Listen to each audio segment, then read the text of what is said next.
होते हैं ना डॉक्टरों के यहाँ इन दिनों कमाई बहुत ही वजह कि हम मतलब ये थाल वगैरह सजाते नहीं कि ये दांतों में भर जाता है और दांतों में ये साफ कैसे करेंगे जो और दांतों को साफ करना ये भी अहम है कि फरिश्तों को तकलीफ होती है अगर दांतों में कोई रेशा हो इस साल में बंदा नमाज पढ़ेगा तो जो फरिश्ते तिलावत पर कादिर नहीं है तो वो मुंह लगा लेते हैं तिलावत करने वाले के मुंह पर मुंह रख देते हैं और इससे मतलब ये कि वो तिलावत का लुत्फ उठाते हैं।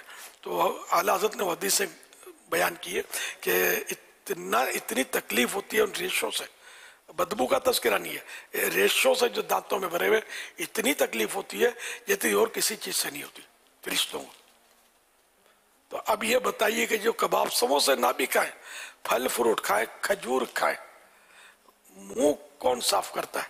नमाज में मगरिब में इतना वक्फा नहीं होता, मुंह साफ नहीं करता। इसीलिए मैं खजूर की सुन्नत अदा करता हूँ अल्हम्दुलिल्लाह।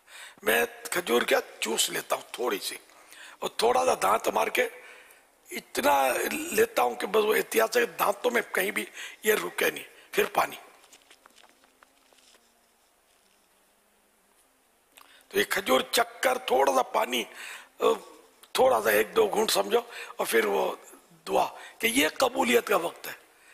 इफ्तार के वक्त जो दुआ कबूल होती है हदीसों में है ना, तो आला हज़रत रहमतुल्लाह अलैह ने ये बाकायदा इस पर साबित किया है, बहस की है इस पर, पता रजिया में साबित किया है कि ये इससे मुराद ये है कि कुछ इफ्तार कर लिया जाए, तो जैसे खजूर या पानी का घूंट, अब जो दुआ मांगेगी वो कबूल है। तो अल्हम्दुलिल्लाह हमारे यहाँ फैज़ान मदीना में ये दुआ होती है, हो सकता है और जगहों पर भी होती हो।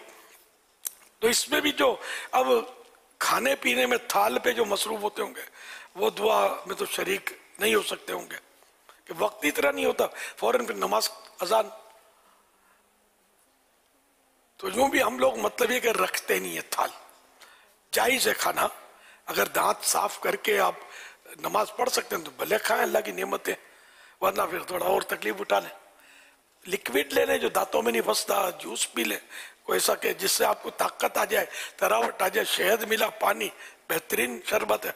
ये नीले पीले शरबत ये तो समझ जाओ, ये गले खराब, खांसी, जो मसाइल हो रहे हैं ये रमजानों में जो होते हैं ना डॉक्टरों के यहाँ इन दिनों कमाई।